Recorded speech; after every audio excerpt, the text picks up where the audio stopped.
योगी कथामृत प्रकरण 8। भारत के महान वैज्ञानिक सर जगदीश चंद्र बोस।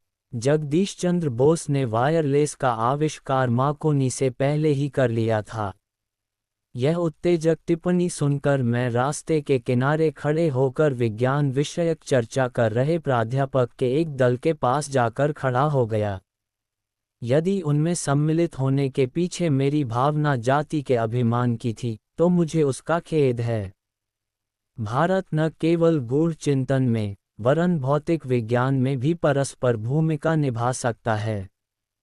इस बात के प्रमाण में अपनी गहरी अभिरुचि को मैं अस्वीकृत नहीं कर सकता। आप कहना क्या चाहते हैं, सर? प्राध्यापक महोदय ने सरलतापूर्वक स्पष्टीकरण दिया। वायरलेस कोहेरर को विद्युत तरंगों को ग्रहण करने की क्षमता रखने वाले पहले उपकरण का आविष्कार बोस ने किया था। परंतु इस भारतीय वैज्ञानिक ने अपने आविष्कारों से कोई आर्थिक लाभ उठाने की चेष्टा नहीं की। शीघ्र ही उन्होंने अपना ध्यान अन्यत्र, अज्ञेय के जटिल जगत की ओर मोड़ दिया। वनस्पति शास्त्रज्ञ के रूप में उनके द्वारा किए गए क्रांतिकारी आविष्कार उनके भौतिक विज्ञानी के रूप में किए गए मौलिक आविष्कारों से भी कहीं अधिक बढ़ चढ़कर हैं। मेरे ज्ञान में वृद्धि करने वाले प्राध्यापक महाशय का मैंने विनम्रतापूर्वक धन्यवाद किया। उन्होंने आगे कहा, यह महान वैज्ञानिक प्रेसिडेंसी कॉलेज में मेरे सहयोगी हैं। दूसरे ही दिन मैं उस ऋषितुल्य महान ज्ञानी से मिलने उनके घर गया जो मेरे घर के पास ही था। लंबे समय से मैं दूर से ही उनके प्रति श्रद्धाभाव रखता आ रहा था। गंभीर, परिश्रमी और एकांतप्रिय वनस्पति शास्त्रज्ञ ने शिष्टतापूर्वक मेरा स्वागत किया। उनकी आयु 50 से 60 वर्ष के बीच थी। वे घने, विस्तृत ललाट तथा स्थिर नेत्रों के रूपवान व्यक्ति थे। उनका शरीर सुदृढ़ था। बोलने में उनका विद्युज्ज्वल उच्चारण उनके शुरू से ही वैज्ञानिक स्वभाव को दर्शाता था। पश्चिम की वैज्ञानिक सोसाइटियों की सभाओं में भाग लेकर मैं हाल ही में वापस आया हूँ। मेरे द्वारा आविष्कृत जीवन की अभिव्यक्ति एकता दर्शाने वाले उपकरणों ने उनके सदस्यों ने गहरी रुचि दिखाई। बोस क्रेस्कोग्राफ की परिवर्धन शक्ति मैग्नीफाइंग पावर 1 करोड़ गुना है। माइक्रोस्कोप तो केवल कुछ सहस्त्र गुना ही परिवर्धन करता है। फिर भी उसने जीव विज्ञान की तीव्र गति प्रकट कर जीव विज्ञान में नया दृष्टिकोण दिया। क्रेस्कोग्राफ अग्रगामी मार्ग खोलता है। सर, आपने विज्ञान की अमृत बाहों से पूर्व और पश्चिम के आलिंगनबद्ध होने की प्रक्रिया को तेज करने के लिए बहुत कुछ किया है। मेरी शिक्षा कैम्ब्रिज में हुई। प्रयोगों के आधार पर ही किसी भी सिद्धांत को सूक्ष्म से सूक्ष्म जांच करने की पाश्चात्य पद्धति कितनी सराहनीय है। ये परिश्रमात्मक कार्यशैली मुझे अपनी पौत्रिका विरासत में मिली आत्मसंशोधन की क्षमता के साथ जुड़कर और भी अधिक परमात्म हो गई। इन दोनों की युक्ति ने मुझे दीर्घकाल से अबोल रहे एक की जगत के मौन को तोड़ने में समर्थ बनाया। सारे भेद खोल देने वाले मेरे क्रेस्कोग्राफ के ख्यालात प्रमाण से सुदृढ़ करने वाले किसी भी व्यक्ति के लिए नित्य पथों में भी संवेदात्मक स्नायु तंतु होता है और उसका जीवन संगीत के समान प्रभाव से ग्रहण होता है। प्रेम, घृणा, आनंद, भय, दुख मूर्खों और अज्ञानी मनुष्यों के परित उन सत्संग ज्ञान में समान रूप से प्रतिसंवेदन करते हैं। जब एक मुरझाया पत्ता हिल उठता है, उसी प्रकार सब पेड़ पौधे को भी होता है। सर, अगर इस द्वार ने जन्मने से पहले तो सारे सृष्टि में व्याप्त जीवन की अस्थिता धड़कन एक कवि की कल्पना मात्र लगती होगी। एक संत को मैं कभी जानता था जो कभी कोई फूल नहीं तोड़ते थे। वे कहते थे, गुलाब के पौधे से मैं उसका सौंदर्याभिमान कैसे छीन लूं? अपनी उच्चता से उसे विवस्त्र करके उसके आत्मसम्मान को धक्का कैसे पहुंचाऊं? उनके उन सहानुभूतिपूर्ण शब्दों को आपके आविष्कारों ने अक्षरशः यथार्थ सिद्ध कर दिया है। कवि सत्य से अनरंतर होता है, जबकि वैज्ञानिक अन्वेषणधारी ढंग से उस तक पहुंचने का प्रयास करता है। किसी दिन मेरी परियोजना में आपके क्रेस्कोग्राफ के असंदिग्ध परमात्मा को देख लूं। क्रेस्कोग्राफ का औपचारिक स्वागत कर मैं उनसे विदा ली। बाद में मैंने सुना कि उन्होंने प्रेसिडेंसी कॉलेज छोड़ दिया है और अब वे कोलकाता में एक अनुसंधान केंद्र स्थापित करने की योजना बना रहे हैं। जब बोस इंस्टीट्यूट का उद्घाटन हुआ तब मैं उस उद्घाटन समारोह में उपस्थित था। संकीर्ण उत्साही लोग संस्थान के परिसर में इधर से उधर घूम रहे थे। विज्ञान के इस नए पीठ के कलात्मक या आध्यात्मिक परिष्कृतता को देखकर मैं मुग्ध हुआ। उसका पर्वत शायद सुंदर स्थिर किसी प्राचीन मंदिर का अवशेष है। कमला नदी से परे एक जलधारे के पीछे स्थित मशायत्र की स्थिर मूर्ति नारी के लिए अमर एकांत दास्ता के लिए भारत के आदर को सूचित करती है। एक उदाहरण में अंकोर बसरक को समर्पित एक छोटा सा मंदिर है। मंदिर में मूर्तिविहीन रिक्त स्थान ईश्वर की निराकारता को सूचित करता है। इस उद्घाटन के महान अवसर पर सर जगदीश चंद्र बोस का भाषण सुन रहा था। मानव धर्म सही के अंतर परिपरायण ऋषि के मुख से निःसृत हो रहा है। इस उद्घाटन के महान अवसर पर सर जगदीश चंद्र बोस का भाषण ऐसा लग रहा था मानो वह सीधे किसी अंतर पौराणिक ऋषि के मुख से निःसृत हो रहा हो। इस संस्था को मैं आज केवल एक प्रयोगशाला के रूप में नहीं, वरन एक मंदिर के रूप में समर्पित करता हूँ। उनकी आदरणीय महानता खचाखच भरे सभागार पर अदृश्य चादर के समान छा गई। अपनी खोज में मैं कब पदार्थ विज्ञान और पारिस्थितिक विज्ञान के सीमा क्षेत्र में पहुंचा गया, मुझे पता ही नहीं चला। मेरा आश्चर्य बढ़ता ही गया जब मैंने देखा कि सजीव जगत और निर्जीव जगत के बीच की सीमाएं क्षीण होती जा रही हैं और स्पर्श बिंदु उमड़ते जा रहे हैं। मैंने देखा कि निर्जीव जगत निष्क्रिय नहीं था, वह तो असंख्य शक्तियों के प्रभाव में पुलकित हो रहा था। सब में एक समान प्रतिक्रिया धातु, वनस्पति और प्राणी को एक ही सामान्य नियम में बांधती प्रतीत हुई। वे सब थकान और खिन्नता के तत्व एक समान लक्षण प्रस्तुत करते थे जिनमें पुनः तरोताज़ा और हर्षोत्फुल्ल होने की संभावनाएं बनी रहती थीं। मृत्यु के साथ जुड़ी हुई स्थायी प्रतिक्रियाशीलता के प्रदर्शन में भी सब एक समान थे। इस विराट सामान्यत्व से विस्मय विभूत होकर मैंने बहुत बड़ी आशा के साथ अपने प्रयोगों के परिणामों को रॉयल सोसाइटी के समक्ष रखा। परंतु वहां उपस्थित पारिस्थितिक वैज्ञानिकों ने मुझे उनके लिए सुरक्षित प्रयोग क्षेत्र के भीतर बंद कर उस पर्दे से बाहर आने की आज्ञा नहीं दी जिसके भीतर वे परस्पर बंधे थे और जिसे वे ही सबसे सुरक्षित मानते थे। मैंने अनुभव किया कि उनके पूर्व निर्णयों में मेरी सफलता को अपनाने में उनकी असमर्थता अधिक बाधक थी बजाय मेरे सुप्रकट अनुसंधानों की निष्कर्षों की स्वीकृति के। जहाँ अज्ञानी ने एक ब्रह्मराक्षस ना पाया हो, वहाँ अज्ञानी ने ज्ञान के नाम पर समान परस्पर विरोधी मानता है। ये पराजय भुला दिया जाता है कि जिस परंपरता ने हमें चारों ओर से सृष्टि के इस नित्य बढ़ते जाते रहस्य से घेर रखा है, उसी ने परख करने और समझने की इच्छा भी हम में परिलक्षित कर दी है। अनेक वर्षों तक लोगों को गलतफहमियों का शिकार बने रहने से एक बात मेरी समझ में आ गई, विज्ञान के उपासकों का जीवन अनिवार्य रूप से अनंत संघर्ष से भरा होता है। लाभ और हानि, सफलता और विफलता को एक समान मानते हुए उसे अपना जीवन परिसमध्य बुद्धि पर अर्पण करना पड़ता है। कालांतर में विश्व की प्रसुप्त वैज्ञानिक सोसाइटियों ने मेरे सिद्धांतों और निष्कर्षों को स्वीकार करके विज्ञान में भारत के योगदान को मान्यता दी। जो कुछ भी पूर्ण या सीमित हो, वह क्या भारत के मन को कभी तृप्त कर सकता है? एक अयस्क जीवन परंपरा और पुनर्जीवन पर सत करने की एक जीवनप्रद शक्ति के द्वारा इस भूमि ने अगणित परिवर्तनों में बार बार अपना कायाकल्प किया है।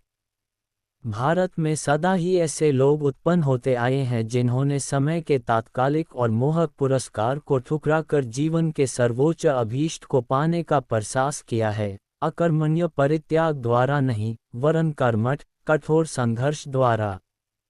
संघर्ष को अस्वीकार करने वाले दुर्बल के पास कुछ प्रसत न कर पाने के कारण त्यागने के लिए भी कुछ नहीं होता। जिसने संघर्ष पर विजय प्रसत की है, वही केवल संसार को अपनी विजय के अनुभव का फल प्रसत कर उसे समझ सकने का।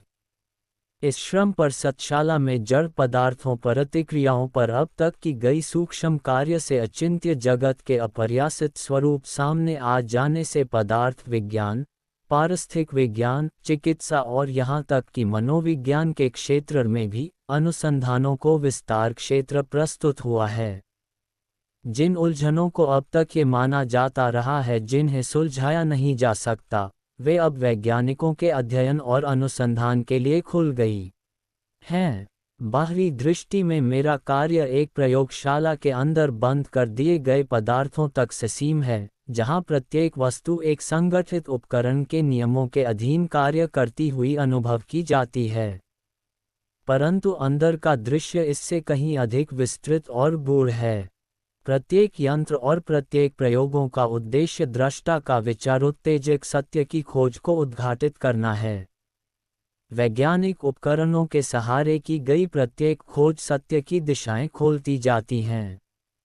यहाँ जो लेकर दिए जाएंगे, वे किसी दूसरे से प्रसत ज्ञान की पुनरावृत्ति मात्र नहीं होंगे। उनमें इन कक्षों में प्रसत बार सिद्ध किए गए नए आविष्कारों का ज्ञान दिया जाएगा। इस संस्था के कार्य क्षेत्र के नियमों प्रसतशालाओं द्वारा भारत के योगदान समस्त विश्व में पहुंच जाएंगे। वे सार्वभौम संपत्ति बन जाएंगे। कभी न किसी भी बात का पेटेंट नहीं लिया जाएगा। हमारी राष्ट्रीय संस्कृति का सार ही यह है कि हमें ज्ञान का प्रयोग केवल अपने लाभ के लिए करने की संकीर्णहीनता से सदैव दूर रहना चाहिए।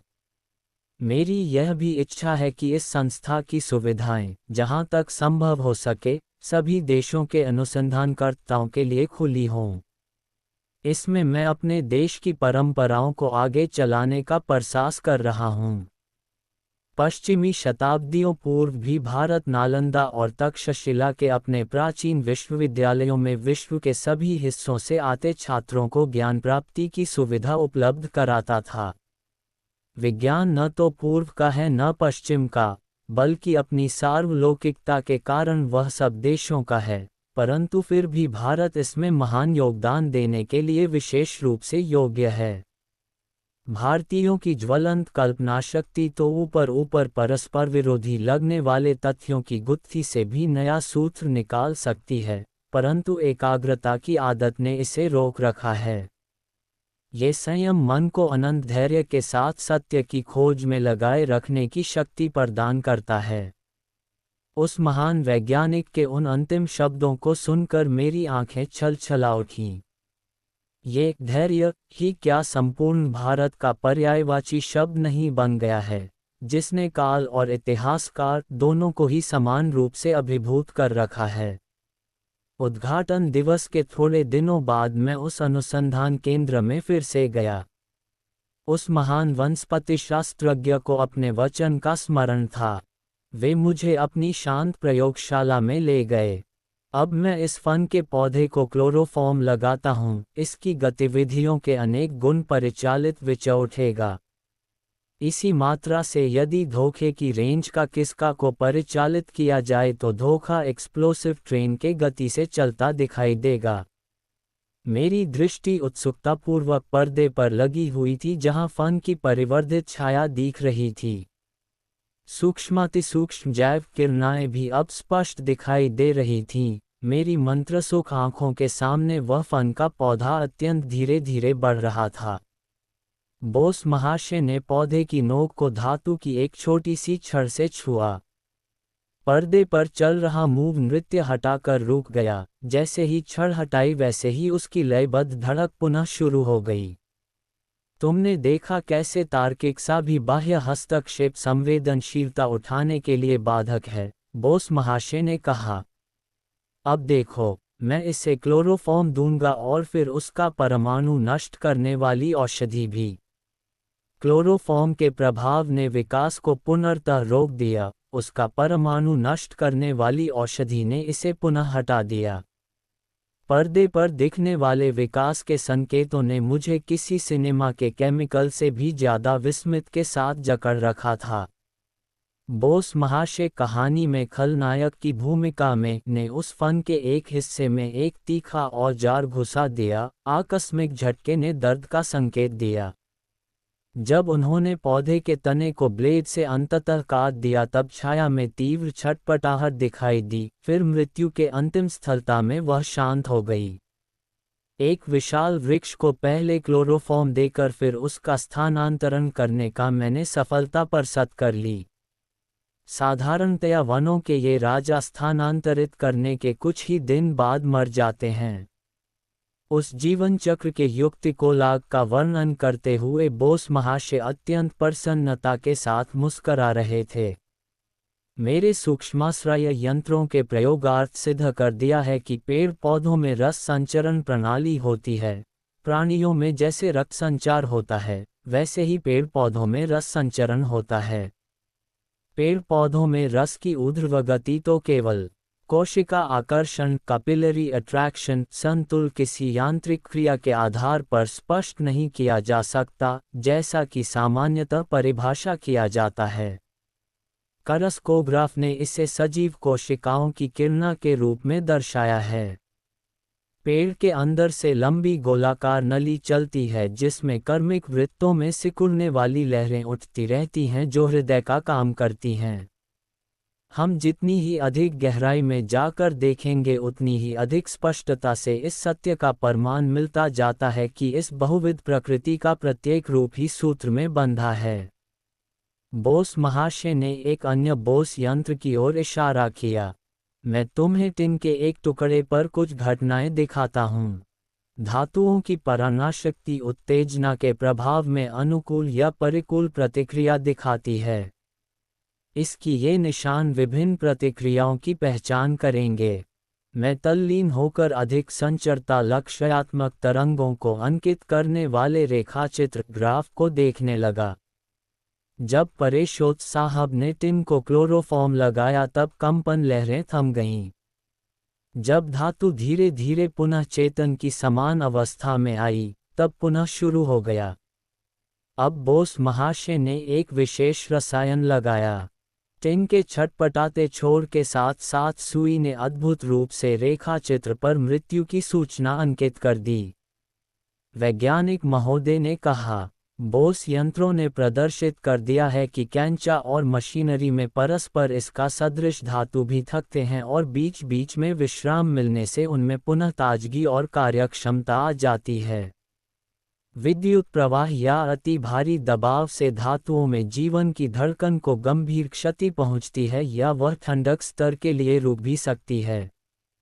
उस वक्त मैं चारों ओर रखे अथक परीक्षण के मुख्य प्रतिफल अंशतः आकृतियों पर मैंने दृष्टि दौड़ाई। सर, ये दुख की बात है कि आपके अद्भुत यंत्रों का पूर्ण लाभ उठाकर बड़े पैमाने पर कृषि विकास की गति नहीं दी जा रही है। इनमें से कुछ यंत्रों को चरित्र प्रयोगों में परस्पर कल के बाद के विभिन्न प्रकारों का पौधों पर भी प्रभाव पड़ता है। ये देखना क्या सहज संभव नहीं हो सकता। तुम ठीक कह रहे हो। भावी पीढ़ियां बोस यंत्रों को अगणित प्रकारों से प्रयोग में लाएंगी। वैज्ञानिक को उसके परिश्रम का तत्काल पुरस्कार करवाया ही मिलता है, सृजनात्मक सेवा का आनंद ही उसके लिए पर्याप्त है। उस अद्भुत ऋषि के प्रति अपनी हार्दिक कृतज्ञता व्यक्त कर मैंने उनसे विदा ली। मैंने सोचा, उनकी अद्भुत परख की विस्मयकारी उर्वरता क्या कभी निष्फल हो सकती है। बढ़ते वर्षों के साथ उनकी परख में कोई कमी नहीं आई। क्रोनिक कार्डियोग्राफ नामक एक नवीन यंत्र का आविष्कार करने के बाद बोस महाशय भारतीय पेड़ पौधों के विस्तृत अनुसंधान में लग गए। किसी को कल्पना भी नहीं थी ऐसी सूक्ष्म उपयुक्त अभिधाराओं को भी प्रमाणित किया जा सकेगा। कार्डियोग्राफ ऐसी अद्भुत सटीकता के साथ स्पंदन को पकड़ सकता था कि हृदय के संकुचन तक स्पष्ट रेखाचित्र में अंकित हो जाते थे। क्रोनिक कार्डियोग्राफ के परीक्षण से सूक्ष्माश्रय यंत्रों के प्रयोग से भविष्यवाणी की जा सकी कि जब महान वनस्पति वैज्ञानिक ने भविष्यवाणी की कि कार्डियोग्राफ के प्रयोग से पेड़ पौधों के अंगच्छेदन से ही काम चल जाएगा। किसी औषधि के पौधे और प्राणी पर एक साथ किए गए प्रयोग के परिणाम के अंकों से साफ पता चलता है कि उन दोनों पर उस औषधि के प्रभाव में आश्चर्यजनक समानता है, उन्होंने स्पष्ट किया। मनुष्य में जो कुछ भी है, वह सब का पूर्वाभास पेड़ पौधों में विद्यमान है। वनस्पति जगत पर प्रयोग प्राणियों और मनुष्यों की यातना के कम करने में योगदान देंगे। कई वर्षों के बाद बोस महाशय के पथ प्रदर्शन वनस्पति आविष्कारों की अन्य वैज्ञानिकों द्वारा पुष्टि की गई। कोलंबिया यूनिवर्सिटी में 1938 में किए गए शोध कार्य की वार्ता द न्यूयॉर्क टाइम्स में निम्नलिखित रूप में प्रकाशित हुई थी। गत कई वर्ष में यह निर्धारित हो चुका है कि जब मस्तिष्क और शरीर के अन्य हिस्सों के बीच तंत्रिकाएं, नर्व्स संदेश वहन करती हैं, तब छोटी छोटी विद्युत तरंगें निर्मित होती हैं। इन विद्युत तरंगों को सूक्ष्म संवेदनशील विद्युत सामग्री यंत्रों गैल्वानोमीटर्स से मापा गया और आधुनिक परिवर्धित यंत्रों से इनका लाख लाख गुना परिवर्धन किया गया। मानव या जीवित प्राणियों के तंत्रिका तंतुओं नर्व फाइबर्स में परिवर्धन होने वाली इन तरंगों का अध्ययन करने का कोई संजीवजनक तरीका इनकी अत्यंत तीव्र गति के कारण अब तक ढूंढा नहीं जा सका था। Doctor J.C. बोस और डॉक्टर जॉर्टन ने ये जानकारी दी कि उन्होंने इस बात की खोज निकाली है कि तंत्रिका तरंगें स्लो मोशन तस्वीरों की भांति मोटे यंत्रों में अंकित की जा सकती हैं, जिसे आधुनिक विद्युतीय साधनों की सहायता से लाखों गुना परिवर्धित किया जा सकता है। इस बात को ध्यान में रखकर वे यह मानने में संकोच नहीं कर सकते कि पेड़ पौधों में भी उसी प्रकार की तरंगें प्रवाहित होती हैं। इन सूक्ष्म विद्युत सामग्री यंत्रों द्वारा इन तरंगों को भी पकड़ा जा सकता है और इस प्रकार उनकी क्रियाशीलता को भी सिद्ध किया जा सकता है। इस प्रकार मिला पौधा मन और स्थूल जगत के सीमा क्षेत्र के गुप्त रहस्यों की मूलभूत जानकारी का जानने में एक ठोस से रोचक पत्थर की भूमिका अदा कर सकता है। कविवर रवींद्रनाथ टैगोर भारत के इस आदर्शवादी वैज्ञानिक के अंतरंग मित्र थे। उन्हें संबोधित कर कविवर ने निम्नलिखित पंक्तियां लिखी थीं। हे तपस्वी डाकू, तुम्ही सामंत्रे जलदगर्जने उठितः निश्व से, डाको शारस्त्र अभिनयनजे, पांडित्येर पंडित हो तो, सुदूर विश्वतले, डाको मृत दामिनी कर, डाक दाव तब शिष्य दले, एकत्र दंडायुद्ध जब तब होम हुताशन निधिया, बार बार ए भारत आपनाओ आसुक फिरिया, निश्चय शरद्रात्र ध्यान बसूक्त से अपसना चिंते, लोभमिन दुष्टहीन शुद्ध शांत गुरु वेलेते। हे तपस्वी, सामंतरों की जलद गंभीर गर्जना से पुकारो, उठो जागो। शास्त्राभिमानी जनों और कुतर्कों से आहत बुद्धि पंडितों को पुकारो और उन्हें बेकार तर्कों का त्याग करने को कहो। उन मृत दामिनियों को इस सुविस्तृत संसार में आने की प्रेरणा दो। अपने शिष्यों को भी आह्वान करो कि वे कर्तव्यशील यज्ञवेदी के चारों ओर एकत्रित हों, जिससे हमारा भारत, हमारा प्राचीन देश अपने सच्चे स्वरूप को पुनः प्राप्त करे और कर्तव्यनिष्ठ, शुद्ध और ध्यान में अपसनाचिंत होकर लोभमिन, दुष्टहीन, शुद्ध और शांत बनकर विश्वगुरु के आसन पर एक बार फिर अधिष्ठित हो।